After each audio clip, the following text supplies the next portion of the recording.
کیسے ہیں آپ لوگ؟ الحمدللہ رب العالمین، شکر الحمدللہ لیو لائک محمد صلی اللہ علیہ وآلہ وسلم کے اس سیشن میں ہم فالو سنہ کے حوالے سے آج بات کرنے جا رہے ہیں۔ وہ سنتیں جو پیارے کریم صلی اللہ علیہ وآلہ وسلم کی زندگی کے اعمال رہے ہیں، وہ کوئی ایسا موقع نہیں ہے جہاں پر ہمیں رسول اللہ صلی اللہ علیہ وسلم کی گائیڈ لائن کی ضرورت نہیں پڑتی۔ صبح اٹھنے سے لے کے رات سونے تک زندگی کے ہر معاملے میں کسی کے ساتھ معاملہ کرتے ہوئے کسی بھی مقام پر ہم ہیں۔ اور آج میں کچھ لوگوں سے پہلے بات بھی کر رہی تھی کہ ہمیں یہ ضرور سیکھنے کی ضرورت ہے کہ کہاں پر فالو سننا والی بات ذہن میں نہیں آتی۔ اور ہر کسی کی زندگی کے ڈفرینٹ چیلنجز ہوتے ہیں۔ کچھ لوگ کچھ چیزوں کو تو میٹ کر لیتے ہیں لیکن باقی چیزوں سے اس طرح سے نہیں کر پاتے۔ تو آج کے سیشن میں سنت کو فالو کرنے کی امپورٹنس پہ بھی، اور زندگی میں کہاں سنتوں کو فالو کرنا چاہیے اور کن سنتوں کو فالو کرنے میں چیلنجز ہیں، اس کے اوپر زیادہ بات کریں گے۔ جزاک اللہ خیر استاذہ۔ آج جو سیشن ہے فالو سنہ صلی اللہ علیہ وآلہ وسلم کے حوالے سے ہے، اور میں یہ دیکھتی ہوں کہ آج کی بھاگتی دوڑتی زندگی میں ہر بندہ مصروف ہے، ہر بندہ جلدی میں ہے، نوجوان تو کچھ زیادہ جلدی میں نظر آتے ہیں۔ اس طرح کی زندگی گزارتے ہوئے سنت کو کیسے فالو کیا جا سکتا ہے اور اس کی امپورٹنس کیا ہے، پھر ہم انفولڈ کرنا شروع کریں گے ایک ایک زندگی کے پہلو کو انشاءاللہ۔ جزاک اللہ خیر۔ پہلی بات تو یہ ہے کہ سادگی کے ساتھ سنت طریقے کو کہتے ہیں، اور اصطلاحی طور پر محمد رسول اللہ صلی اللہ علیہ وسلم کی زندگی کا طریقہ۔ اور یقیناً آپ کے طریقے کھانے پینے میں بھی ہیں، رہنے سہنے میں بھی، سوچنے گفتگو کرنے میں بھی ہیں۔ آپ کا ویژن، آپ کا مشن، آپ جہان میں جو کچھ کر گئے، آپ کے تعلقات، معاملات، آپ نے بحیثیت سپہ سالار کے، بحیثیت حکمران کے، بحیثیت معلم کے، جس حیثیت میں آپ نے جو کچھ کیا وہ سب سنت ہے۔ اور میں ضرور یہ کہنا چاہتی ہوں کہ ہماری سوسائٹی میں جب سنت کی بات کی جاتی ہے تو چند چیزیں سب لوگوں کے ذہن میں ہوتی ہیں۔ مسواک کرنا سنت ہے، نیچرلی افضل عمل ہے، اس میں کیا شک ہے۔ کھجور کھانا سنت ہے، کھجوریں، اولیوز اور اسی طرح کی کچھ چیزیں۔ جب کبھی سنت کے بارے میں کسی کو ٹیچ کرنا چاہتا ہے تو آلموسٹ یہی وہ چیزیں ہوتی ہیں جس سے لوگوں کو سنت کہہ کے انٹروڈیوس کروایا جاتا ہے۔ محمد رسول اللہ صلی اللہ علیہ وسلم کی سنت تو آپ کی پوری زندگی، آپ کی پوری حیات ہے۔ اب سوچیں، میں پہلی بات آپ سے کرنا چاہتی ہوں کہ آپ صلی اللہ علیہ وسلم اس زمین پر سب سے بڑے انسان، تاریخ کے سب سے بڑے انسان تھے، عظیم ترین انسان۔ اس دنیا میں جس کسی نے جو کچھ کیا، ظاہر زندگی گزارنے کے لیے تو انسان کو بہت کچھ کرنا پڑتا ہے، جو کچھ کسی نے کیا ہر جگہ ہر عمل میں افضل محمد صلی اللہ علیہ وسلم کو پائیں گے۔ آپ اپنے زندگی میں دیکھتے ہیں، آپ سوچتے ہیں، آپ یہ بھی دیکھتے ہیں کہ آپ زندگی میں پلاننگ کرتے ہیں اپنے لیے، اپنے بچوں کے لیے، بچوں کو کیا بنانا ہے، گھر کیسا بنانا ہے، رہنا سہنا کیسے ہے، کاروبار کیسے کرنے ہیں، معاملات کیسے رکھنے ہیں، کوئی سیاست، کوئی معیشت، کوئی معاشرت، کسی بھی اعتبار سے دیکھیے، ہر کسی کو زندگی بسر کرنی ہے۔ گائیڈ لائن کو کہاں سے لیتا ہے؟ آج جس دور میں ہم رہتے ہیں وہاں ذہن جو تعمیر ہوا اس فلسفے کے تحت جس کا اللہ سبحانہ تعالیٰ سے تعلق نہیں ہے۔ ہم جو نالج گین کر چکے، جس طرح سے وہ نالج ہمیں دیا گیا، نیچرل سائنسز کا، سوشل سائنسز کا، لینگویجز کا، دنیا کے کسی بھی علم کے حوالے سے دیکھیں، بے خدا ہے، اس کا اللہ سبحانہ تعالیٰ سے کوئی تعلق نہیں ہے۔ اور سارے لوگ اس علم کے حوالے سے اپنے آپ پر فخر محسوس کرتے ہیں کہ ہم نے فلاں ڈگری کی ہوئی ہے، فلاں ڈگری کی ہوئی ہے۔ اللہ سبحانہ تعالیٰ کو تو ایک ہی ڈگری چاہیے، لَقَدْ كَانَ لَكُمْ فِي رَسُولِ اللَّهِ أُسْوَةٌ حَسَنَةٌ، بلا شبہ یقیناً تمہارے لیے اللہ کے رسول کی حیات میں بہترین نمونہ ہے. تو رسول اللہ صلی اللہ علیہ وسلم نے زندگی میں یقیناً صرف کھایا پیا نہیں ہے، آپ کی سوچ اعلیٰ ترین، آپ صلی اللہ علیہ وسلم کے معاملات اعلیٰ ترین، آپ کا خلق اعلیٰ ترین. یعنی ابھی آپ نبی بنے تھے اور اللہ سبحانہ تعالیٰ نے دوسری صورت میں یہ گواہی دی سورہ القلم میں، وَإِنَّكَ لَعَلَىٰ خُلُقٍ عَظِيمٍ، بے شک آپ اخلاق کے عظیم مرتبے پر فائز ہیں. تو آپ کی حیات میں ہمیں ہر اعتبار سے، اب کسی حیثیت میں لے، میں ننھے محمد صلی اللہ علیہ وسلم کو دیکھتی ہوں، امیجن کرتی ہوں تو مجھے ایسا کوئی بچہ نظر نہیں آتا. میں جب آپ کے لڑکپن کو دیکھتی ہوں تو آپ کے لڑکپن جیسا کسی کا لڑکپن نظر نہیں آتا، آپ کے شباب جیسا کسی کا شباب نہیں، اور آپ کی اولڈ ایج جیسی کسی کی اولڈ ایج نہیں. ابھی پچھلے دنوں میں کوئی یعنی ورلڈ ڈیز جیسے سیلیبریٹ کرتے ہیں ساری دنیا میں، تو اس موقع پر کوئی یعنی کسی جگہ پر اولڈ ایج کے لیے بہت اچھی جو ہے وہ اسپیچز ہوئیں. کہیں بھی رسول اللہ صلی اللہ علیہ وسلم کا کوئی تعلق نہیں تھا کہ اولڈ ایج میں ہمارے لیے کیا نمونہ ہے. تو مجھے پہلی بات تو یہ کرنی ہے بڑے ہی افسوس کے ساتھ، ام لم یعرفوا رسولہم، کیا وہ اپنے رسول کو جانتے نہیں ہیں، یا وہ ان کا انکار کرنے والے ہیں، یا وہ ان کا انکار کرنے والے ہیں. تو اصل بات یہ ہے کہ محمد صلی اللہ علیہ وسلم سے جو تعلق ہمارا ہونا چاہیے وہ تعلق نہیں ہے. اس تعلق کو ڈیولپ کرنا. یقیناً ہم سب کے اکٹھے ہونے کا مقصد تو یہی ہے کہ ہم اللہ سبحانہ تعالیٰ سے وہ محبت مانگیں، وہ تعلق مانگیں، اور پھر سب سے بڑی بات ہے ان کے بارے میں جاننا. میں سیرت کی کتابوں میں دیکھتی ہوں عام طور پر جب لوگ سیرت پڑھتے ہیں تو اس میں آپ کی زندگی کے واقعات بھی ملتے ہیں، مغازی بھی، اور آپ کا بچپن، جوانی، اور آپ کی مکی اور مدنی زندگی. ماسٹرز لیول پر بھی مکی مدنی زندگی، مکی کے بارے میں سوال ہے تو یہ کر لیں، مدنی کے بارے میں سوال ہے تو یہ کر لیں. ایک یعنی ایک لگا بندہ طریقہ کار ہے کہ شاید یعنی لگی بندی کوئی چیز مل گئی، وہی باتیں منہ سے ویسے ہی نکال دی، لیکن تعلق والی کوئی بات ایسی نظر نہیں آتی. تو آپ رسول اللہ صلی اللہ علیہ وسلم کی حیات کو دیکھیں، وہ کتنے خوش نصیب لوگ تھے جنہوں نے سوچا کہ رسول اللہ صلی اللہ علیہ وسلم کی حیات پر باقاعدہ ڈگریز ہونی چاہیے، لائبریریاں بننی چاہیے. سیرت چیئر پر پروفیسرز جو ہیں وہ سلیکٹ کیے گئے، پھر سیرت چیئر کے تحت لائبریریز بنائی گئیں، پھر جب ریسرچز ہوئیں تو لائبریریوں کی لائبریریاں بن گئیں اتنے بڑے پیمانے پر، لیکن رسول اللہ کی زندگی کا احاطہ نہیں کیا جا سکا. تاریخ کی عظیم ترین شخصیت، دنیا میں بھی لوگ اسے تسلیم کرتے ہیں، اور آخرت میں اللہ سبحانہ تعالیٰ نے جو فرمایا، امید ہے آپ کا رب آپ کو مقام محمود پر فائز کر دے گا، وکٹری سٹینڈ پہ نمبر 1 انسان. تو جس کسی کو اللہ سبحانہ تعالیٰ کی نظروں میں مقام پانا ہے، کہ اس کے لیے لازم نہیں ہے کہ وہ محمد صلی اللہ علیہ وسلم کی حیات کا علم حاصل کرے، آپ کے معاملات کا، اور پھر اپنے زندگی کو اس کے مطابق ڈھالنے کی کوشش کرے. تو یہ جو بہت ساری لفظی ڈسکشنز ہیں سنت کے بارے میں، یا اسی طرح سے حدیث، سنت، اور اس کے پیرالل بہت سارے ورڈز نظر آتے ہیں. سادگی کے ساتھ میں یہ کہنا چاہتی ہوں، جو رسول اللہ نے کیا، جو بھی کیا اپنی حیات میں، یا جس کا انکار کیا، یا جس پر خاموش رہے، ہمارے لیے آپ کی حیات مکمل طور پر نمونہ ہے. اللہ سبحانہ تعالیٰ کے یہاں کوئی عمل قبول نہیں کیا جاتا جب تک وہ اللہ کی خوشی کے لیے نہ ہو اور محمد صلی اللہ علیہ وسلم کی سنت کے مطابق نہ ہو.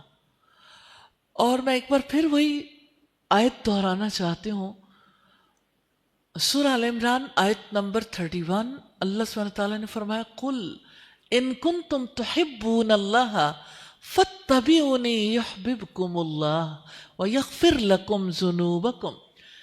آپ کہہ دیجئے اگر تم اللہ تعالیٰ سے محبت رکھتے ہو تو میری پیروی کرو، میرے فٹ سٹیپس کو فالو کرو، اللہ تعالیٰ آپ سے محبت کرے گا، آپ کے گناہ معاف کر دے گا۔ تو محبت اور مغفرت دونوں رسول اللہ صلی اللہ علیہ وسلم کی سنت کو فالو کرنے کے ساتھ جڑی ہوئی ہیں۔ تو ہماری زندگی کے لیے یہ اللہ تعالیٰ نے بہت بڑی آسانی پیدا کر دی کہ آپ کچھ سوچنا چاہتے ہو، آپ کچھ کرنا چاہتے ہو، آپ کے ارادے، آپ نے زندگی میں کتنے ارادے کیے ہوں گے، ایک دن میں کتنے ارادے کرتے ہیں؟ یہ بتائیے آج صبح سے لے کے اب تک جتنے ارادے کیے آپ نے محمد صلی اللہ علیہ وسلم کو کتنی بار یاد کیا کہ میں نے اپنے ارادے کو ان کے ساتھ میچ کرنا ہے؟ آپ نے کتنی باتیں صبح سے لے کے اب تک سوچی ہوں کہ کہاں کہاں آپ نے میچ کیا؟ آپ نے صبح سے لے کے اب تک اپنا جتنا ٹائم گزارا آپ نے اپنی اسکیجولنگ میں کہاں محمد صلی اللہ علیہ وسلم کو یاد کیا؟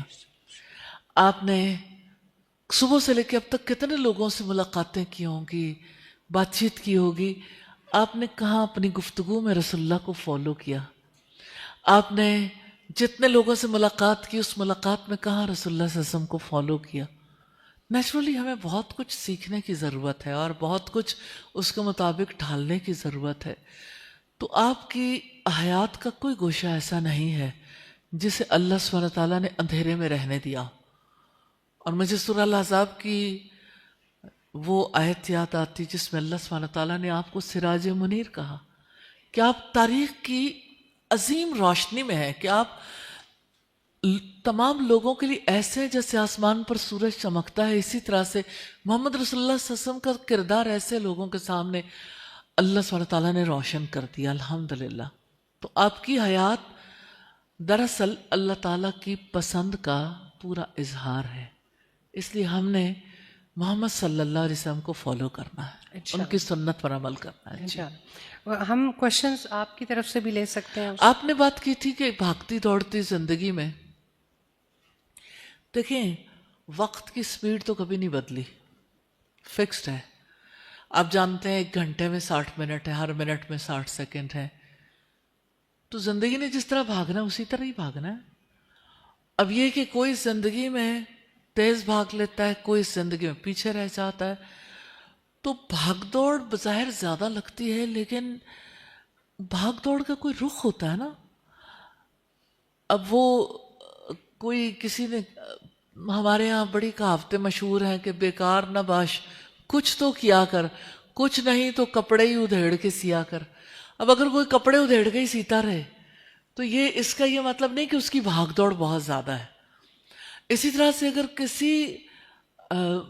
کسی نے ایک دفعہ کہا کہ ہمارے یہاں جو برِ صغیر پاک و ہند میں جن کی بہت بڑی کنٹریبیوشن ہے، جن علماء کی، ان میں ایک شاہ عبدالعزیز بھی ہیں، شاہ رفیع الدین۔ شاہ عبدالعزیز کے بارے میں یہ کہا جاتا ہے کہ ان کے پاس ایک جن تابع تھا، واللہ عالم اب مجھے پتہ نہیں، لیکن جس طرح بکس میں ہم پڑھتے ہیں لکھا ہوا ہے جیسے بتاتے ہیں، تو وہ کوئی بھی کام ہوتا تو اسے بتاتے وہ فوراً کر کے آ جاتا ہے، جی آگے بتائیں۔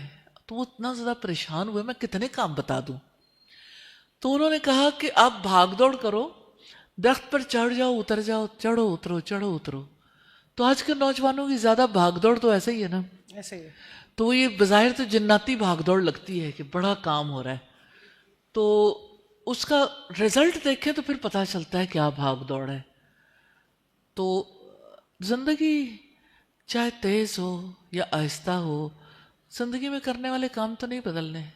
آپ نے کھانا کھانا ہے، آپ اگر یعنی کوئی کری کوئی سالن کھا رہے ہیں یا کوئی چٹنی سے روٹی کھا رہے ہیں یا کچھ بھی کھانا ہی ہے نا، تو کھانے سے پہلے بسم اللہ پڑھنی ہے، کھانے کے بعد الحمدللہ کہنا ہے۔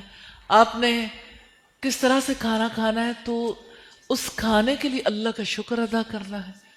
تو اس میں یعنی اتنی تیز رفتار زندگی میں کیا فرق پڑے گا؟ آپ کسی ریسٹورنٹ میں بیٹھے ہوئے برگر کھا رہے ہیں یا کوئی اور ڈش کھا رہے ہیں، کوئی اٹالین کھا لیں، فلاں کھا لیں، اس سے کیا فرق پڑتا ہے؟ آپ کسی قسم کی چیز بھی کھا رہے ہوں۔ ہاں یہ ضرور ہے کہ آج کی زندگی میں جہاں میوزک اس طرح سے انٹر ہو گیا، وہاں اللہ سبحانہ تعالیٰ کو کون یاد کرتا ہے؟ پھر اس لقمے کے ساتھ اللہ تعالیٰ کا شکر کہاں ادا ہوتا ہے. پھر جو لوگ کھانے کے ٹیسٹ کو انجوائے کرتے ہیں شکر کی لذت کو تو انجوائے نہیں کر پاتے ہیں. بہرحال یہ باتیں تو اپنی جگہ پر ہیں. تو زندگی کی جو بھی بھاگ دوڑ ہو، اصل بھاگ دوڑ کا رخ تو اللہ تعالیٰ کی طرف ہونا چاہیے نا. رسول اللہ اس لیے آئے تھے کہ ہمارا رخ اللہ سبحانہ تعالیٰ کی طرف رہے.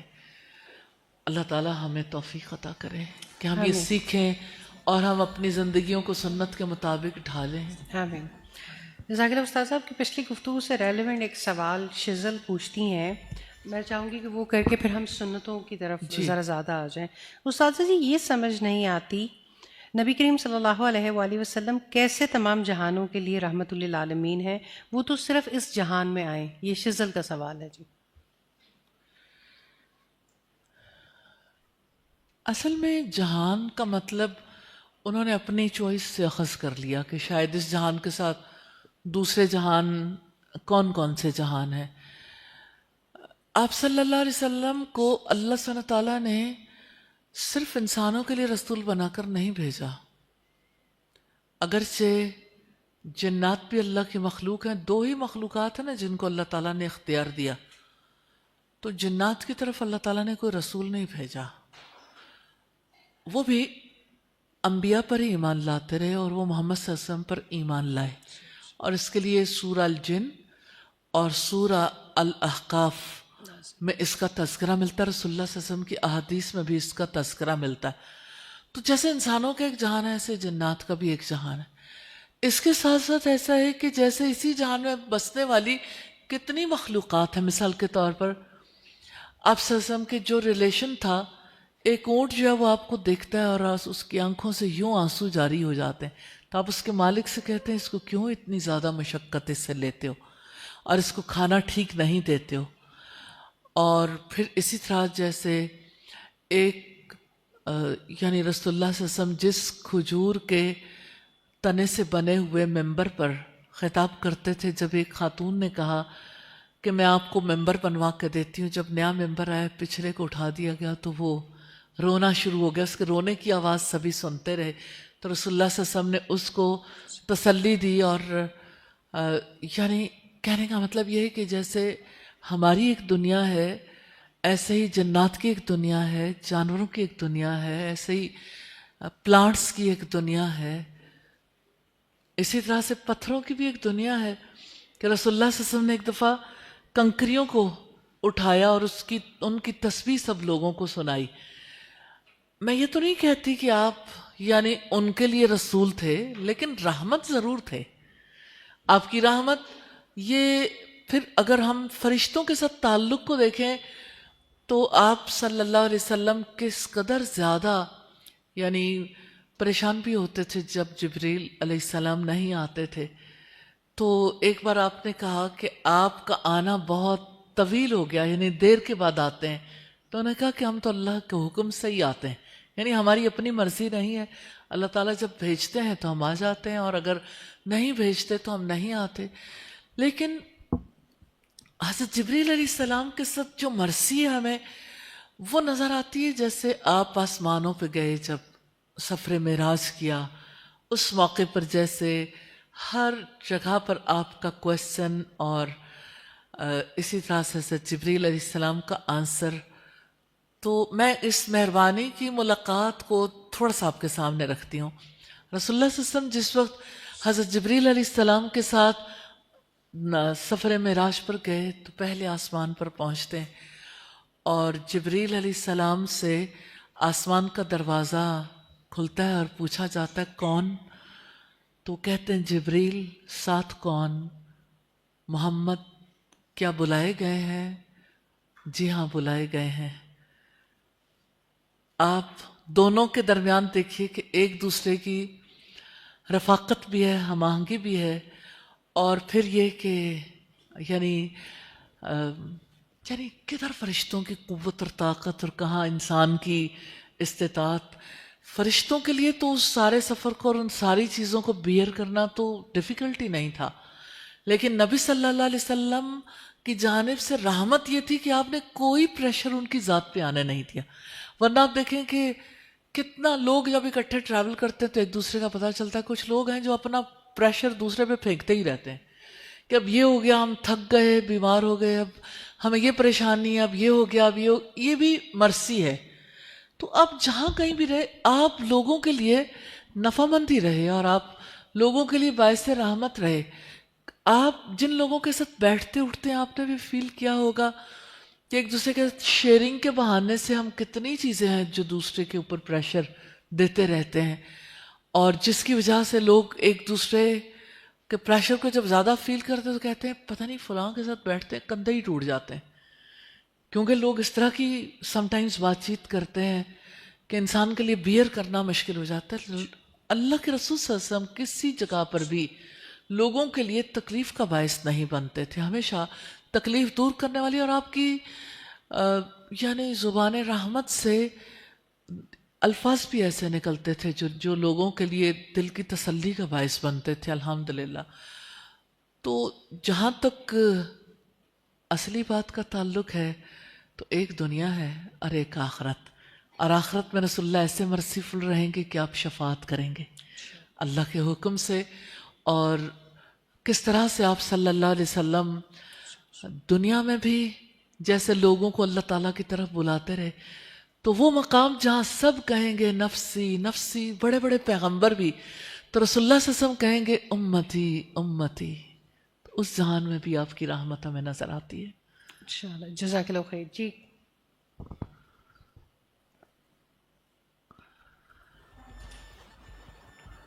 السلام علیکم. میرا نام نور نواز ہے. اساتذہ، ہم نے دیکھا ہے آپ کے لیکچرز میں بھی کہ آپ سنت کو فالو کرنے کا بہت زیادہ ہمیں وہ دیتی ہیں، ٹھیک ہے، کہ آپ صلی اللہ علیہ وسلم کیسے سوتے تھے، کیسے جاگتے تھے، ان کی صبح کیسے ہوتی تھی، اٹھنے بیٹھنے میں، چلنے پھرنے میں، ایون واش روم جانے میں یا جوتے پہننے بھی ہمیں سنت کو فالو کرنا چاہیے. لیکن اساتذہ ایسے ہوتا ہے کہ ڈیلی لائف میں ہم کبھی یاد آ جاتا ہے اور کبھی ہم بھول جاتے ہیں. تو ایسا کیا عمل ہو کہ ہم سنت پر استقامت حاصل کر سکیں اور ہمارے دلوں میں ایسے آپ صلی اللہ علیہ وآلہ وسلم کی محبت آ جائے؟ ایسا کیا عمل ہو کہ وہ محبت پھر نکلے نہ دل سے؟ اچھا سوال ہے. جب انسان کوئی کام کرنا چاہتا ہے تو نیچرلی اس کو اپنی جو ویکنس ہے وہ بھی ذہن میں آتی ہے کہ کس طرح سے پختہ کیسے رہیں. پختہ تو انسان اس پر ہوتا ہے جس کو کرنا شروع کر لیتا ہے، لیکن یہاں تو یہ صورتحال ہے ایک کریں تو دوسری بھول جاتی ہے، دوسری کریں پہلی بھول جاتی.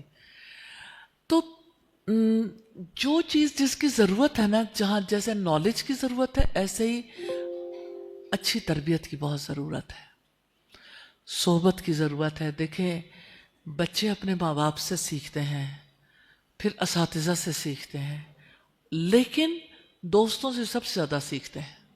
کمپنی کہتے ہیں نا ہمارے یہاں man is known by the company he keeps, اور رسول اللہ صلی اللہ علیہ وسلم نے فرمایا المرء علی دین خلیلہ، آدمی اپنے دوست کے دین پر ہوتا ہے. اچھی دوستی انسان کے لیے سب سے زیادہ ناگزیر ہے. ہمارے اسلاف میں سے کتنے لوگ تھے جو لیلۃ القدر میں بھی دعا کرتے تھے یا اللہ اچھا دوست نصیب کرتے. تو کمی اچھی دوستی کی ہوتی ہے. اور یہ ہے کہ جب کبھی کچھ سیکھنا ہے، دیکھیں چونکہ ہم بہت زیادہ آن لائن، بہت زیادہ جو ہے وہ یعنی کسی چیز کو ریڈ کر کے، کسی چیز کو سن کے اپنی زندگی میں لانے کی کوشش کرتے ہیں. جو چیز آج کے دور میں غائب ہوئی ہے نا، مرشد، مربی، تربیت کرنے والا. تو تربیت کرنے والا کوئی ہو تو انسان کے اندر وہ راسخ ہو جاتی ہے، اور اگر کوئی نہ ہو تو یہ ڈگمگاتی صورتحال رہتی ہے. امام احمد کے پاس لوگ علم حاصل کرنے کے لیے آتے تو کسی نے کہا کہ میں نے امام احمد سے 20 سال ادب سیکھا، 20 years تک ادب سیکھا، دین 30 years علم حاصل کیا. اگر آپ 50 years کی ایجوکیشن دیکھیں تو آپ کو دوسری طرف نظر آئے گی. ارسطو کے